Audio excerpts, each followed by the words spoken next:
Evet, şimdi bu köprü böyle London Bridge. Şurası da, şu karşısı da Tower Bridge. Uzaktan tabii tam görünmüyor. Ben nereye gitsem henüz karar veremedim. Gerçi gidecek yerim de yok şu an. Yer ayarlamadım biliyorsunuz.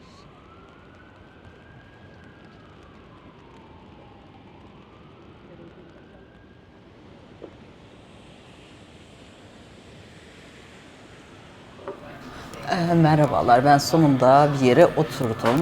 Cannon Street adlı bir istasyonun içerisinde oturdum ve tipik bir İngiliz kahvaltısı yapacağım. Tipik aslında tam olarak değil çünkü ben kahvaltının vejeteryan versiyonunu aldım. Şöyle şu şekilde göstereyim.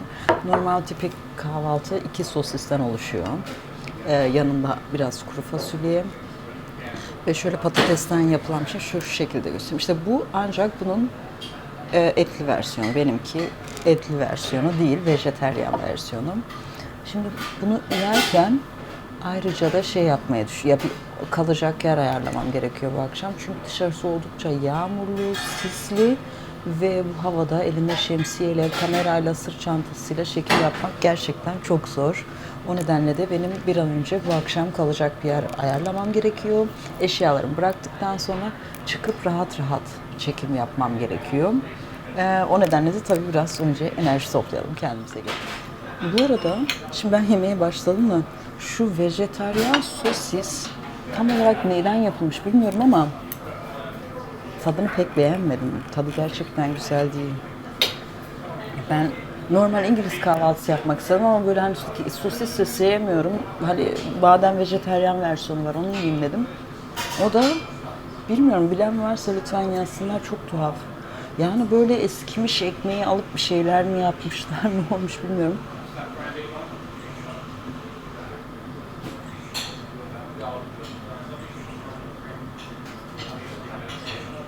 Lastik gibi de.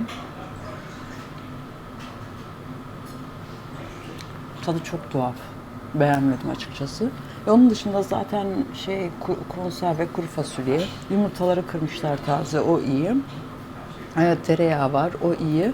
Şu patatesten yapılan hash brown, onu seviyorum zaten. Şöyle 2 adet tost ekmeği var, olmasa da olurmuş. Neyse, bu arada dün kaldığım hostelde bir hanımefendiyle tanıştım. Hemen karşı yatakta kalan, biliyorsunuz 4 kişilikti ve uzunca bir süre sadece 2 kişiydik, 3. kişi gelmemişti. Bana işte ya bu artık belli bir süredir sadece gezdiğinden falan bahsetti. İşte çocuklarım artık büyüdü falan deyince ben de yaşını sordum. 56 yaşındayım dedi. Ben böyle bir baktım, şok oldum. 56 yaş, inanamazsınız gerçekten. Tayvanlıymış, genlerinde olabilir bilemiyorum. 56 yaş katiyen yemezdim. Taş çatlasa 45 derdim. Şeyi falan gayet yani yerinde, fit. Yüzünde ben doğru dürüst bir kırışıklık görmedim. Sordum herhangi bir şey yaptırdınız mı diye, hiçbir şey yaptırmamış. Ne krem kullanıyorsun peki dedim.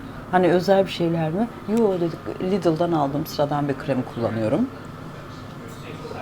Bu kısmı özellikle kadınlar izlesin. Çünkü böyle bir bazen hani çok aşırı derecede kremlere falan, bakım ürünlerine para veriliyor ama bakın gerçekten kadın 56 yaşındaydı ve yüzünde ben tek bir kırışıklık görmedim ve sıradan normal marketten aldığı bir kremi kullanıyor. İşte peki dedim, hani spor falan yapıyor musun? Yok dedi, olabildiğince sadece yürümeye çalışıyorum, o önemli. Yani yürüyorum ve işte belli bir süredir yani 50 yaşından sonra aslında başlamış sanırım, hatta daha geç. Arada bir böyle 15 dakikalık internetten baktığım işte pilates şeylerini yapıyorum dedim. Ben neyse, burası biraz şimdi kalabalıklaşmaya başladı. Ben hem kahvaltımı yapayım hem de insanları rahatsız etmeyeyim. Görüşürüz. Bu da böyle truffle chips, bu truffle mantarı oluyor ya, onunla yapılmış sanırım bir patates kızartması. Yanında şöyle 2 adet şey getirilmiş sos ve böyle bu şekilde 9,5 sterlin.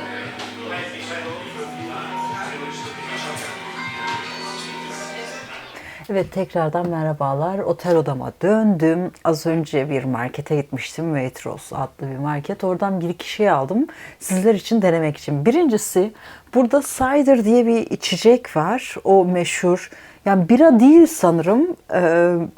Cider diye geçiyor ama sanırım alkollü. Evet, 7,3. Şöyle.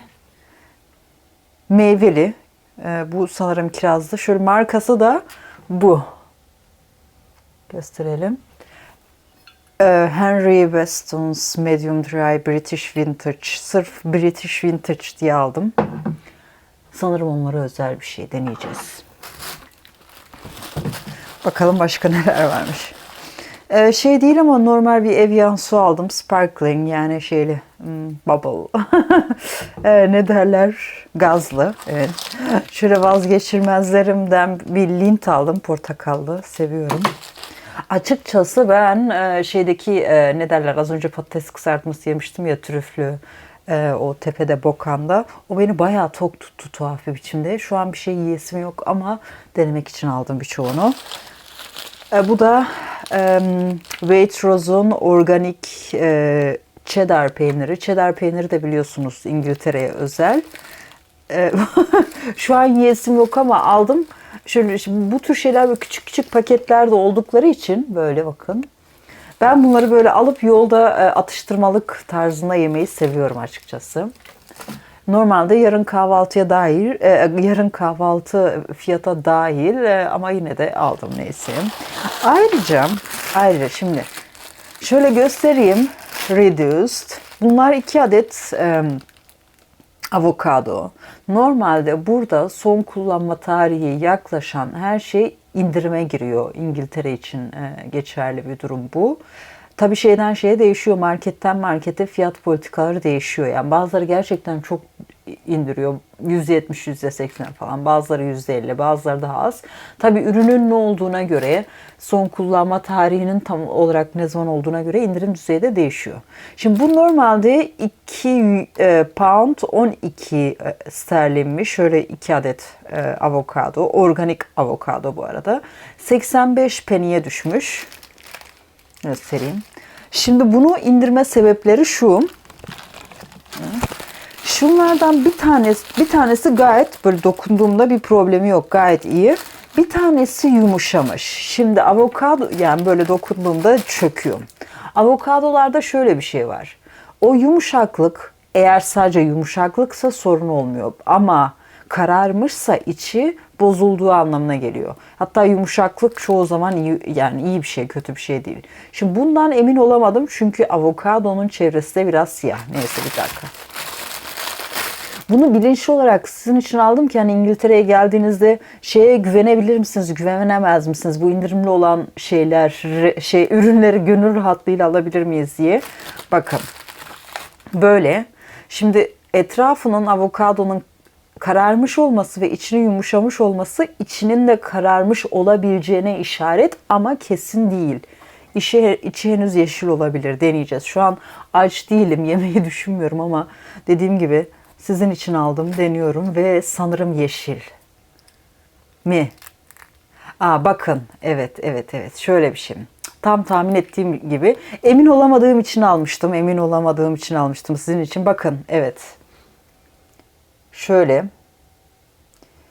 İçi kararmaya başlamış. Hepsi komple değil tabii ki. Hala yerleri var. Yeşil yerleri var. Yani indirime değer mi bilmiyorum. Normal avokado fiyatı genelde ne kadar, ondan emin değilim. Bakın, bir saniye. Ellerim kirli, bir saniye. Bazı yerleri şöyle hala yeşil görüyorsunuz. Bazı yerleri ise kahverengi. Ben bu kahverengi yerleri yemeyi sevmiyorum. Yemiyorum da. Şöyle bir şey yapabilirsiniz bence. Böyle bir şey aldıysanız maske yapabilirsiniz. Çok güzel. Avokado maskesi olur bundan. Ayrıca da şöyle yeşil kısımları var. Bakın, gayet güzel, hatta lezzetli.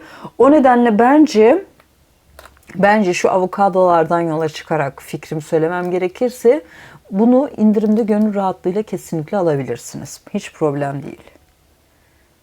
Yani yeşil kısımlarını yiyebilirsiniz, diğer kısmı da.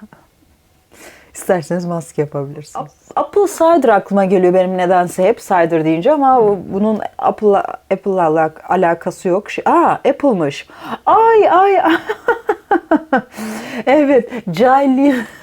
Yani ben bunları şu kırmızı kırmızı gördüğümde kiraz zannettim. Meğersem elmaymış gerçekten. Yani apple cider benim bildiğim normalde bunlar alkolsüz oluyor ama burada alkollü, belki alkollü ve alkolsüz çeşitleri olabilir bilmiyorum. Şimdi sizin için açıp deneyeceğim. Ama tabii ki açacağımız yok. Klasik yöntemi deneyeceğim. Umarım bir şey kırmam.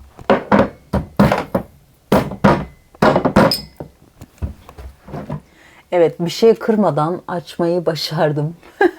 Şimdi sizin için deneyeceğim. Bardak yok, o yüzden kafaya dikeceğim. Bakalım tadı nasılmış.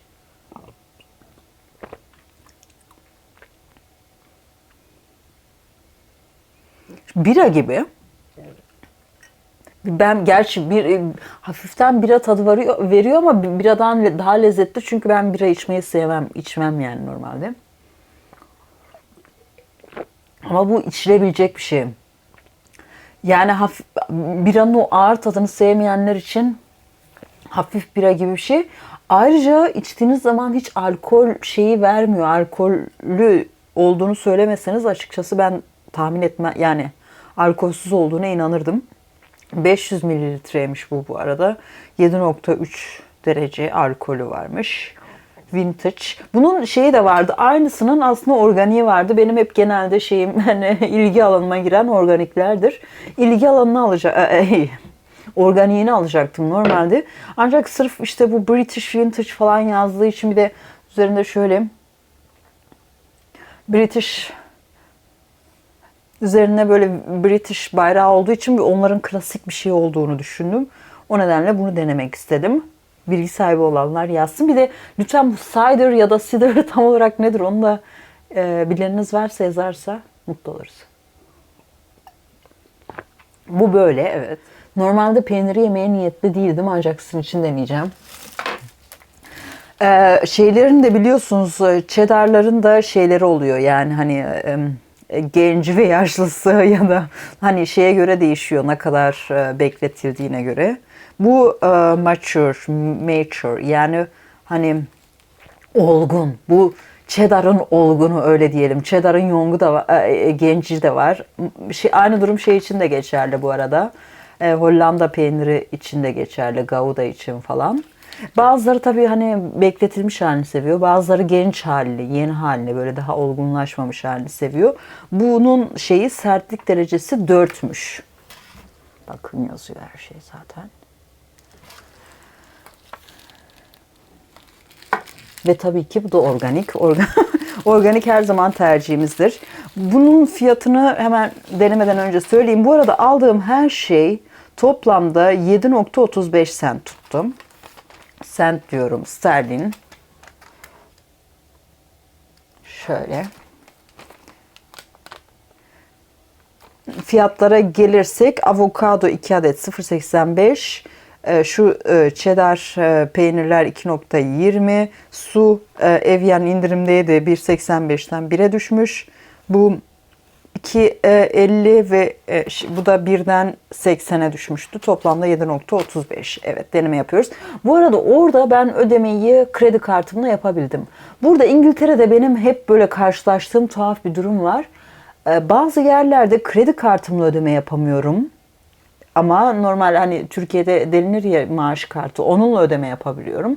Bazı yerlerde de tam tersine kredi kartıyla ödeme yapıp maaş kartıyla ödeme yapamıyorum. Neye göre nasıl oluyor hiçbir fikrim yok. Ama ikisinin yanımda olması çok çok iyi.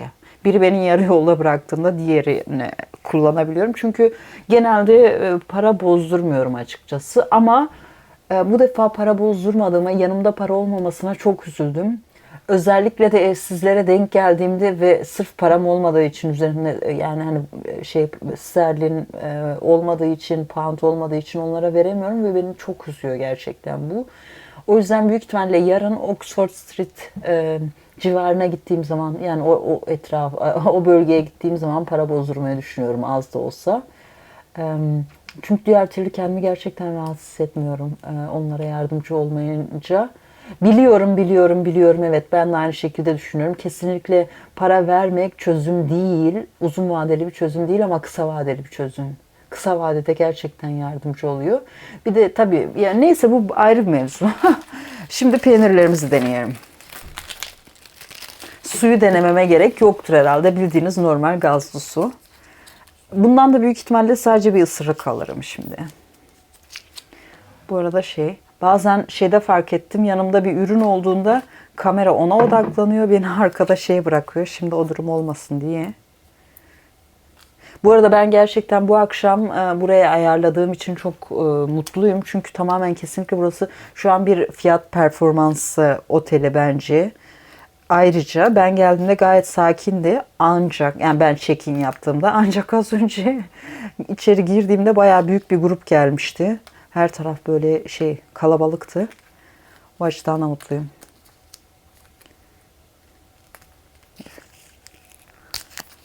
Şimdi organik olgunlaşmış cheddar peynirimizi açtık. Normal böyle görünüyor. Yani tip olarak baktığınızda normal, hani bildiğiniz kaşar peynirine benziyor ama değil. Tipine bakarak Gouda mı yoksa işte cheddar mı kaşar mı olduğunu anlamak zor tabii ki.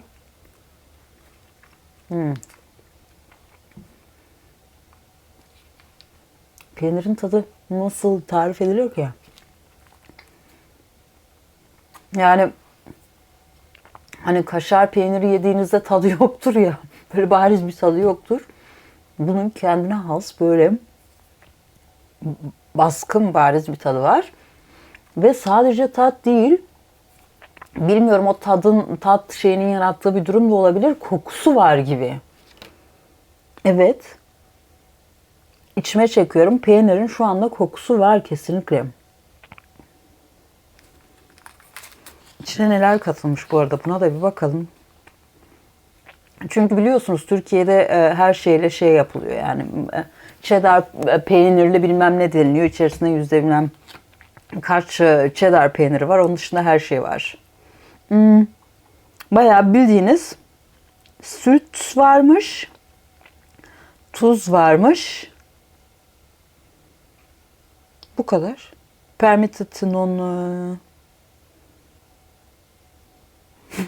Ya bakın. Bence böyle çok güzel. Hani dediğim gibi atıştırmalık gibi yanınızda böyle peynir bulundurmak.